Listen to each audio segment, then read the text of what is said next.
ایک چھوٹے سے کمرے میں ان کو رکھتا اور انہیں بتاتا کہ یہ درخت ہیں، یہ نہر ہے، یہ محل ہے، یہ حور ہے، تو اسے وہ جنت ہی سمجھتے تھے.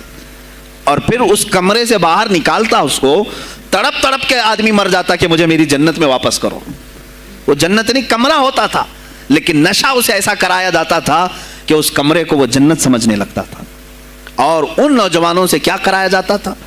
ان کو نشے کا عادی بنا کر کے باہر نکالا جاتا، انہیں ٹارگٹ دیا جاتا، فلاں مجلس میں جاؤ، فلاں خلیفہ کو قتل کرو، فلاں وزیر کو مارو، فلاں سپاہیوں کو مارو، فلاں عالم دین کا قتل کرو. اور وہ اپنا ٹارگٹ پورا کر کے آتے اس لیے کہ انہیں نشہ چاہیے تھا. وہ ایک دن 2 دن سے زیادہ اس نشے کے بغیر رہ نہیں پاتے ہیں. وہ اپنا ٹارگٹ کرنے کے لیے اپنی جان بھی جوخم میں ڈالتے ہیں. اس طرح کے کئی حملے خلفاء پر کرائے حسن بن صباح نے. اور جانتے ہیں، میں نے آج تاریخ دیکھی، حسن بن صباح نے علماء اہل سنت کو اس زمانے کے 40,000 علماء کو قتل کرایا.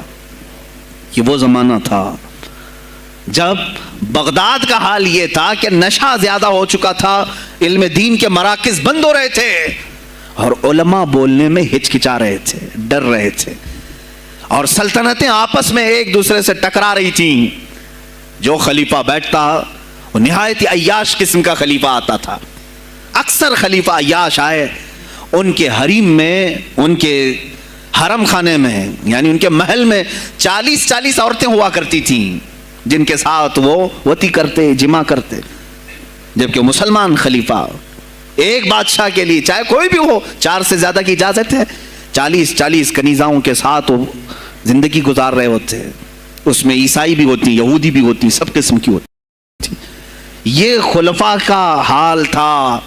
تم کیا کہہ رہے ہو ہمارے زمانے کو؟ ارے حالات برے ہیں، حالات برے ہیں. ابھی اور میں بتاؤں کتنے برے حالات اس زمانے میں تھے. علماء کو کوڑے مارے جاتے تھے اگر بولے. ارے شیخین کا نام لینے پر پابندی بغداد میں لگ گئی ہو، اس سے بڑا اور ظلم کیا ہو سکتا ہے؟ سیدنا ابو بکر صدیق، حضرت عمر کا نام لینے پر کوڑے مارنے لگائے جاتے. ایسے حالات میں شہنشاہ بغداد سیدنا عبد القادر جیلانی بغداد آئے ہیں.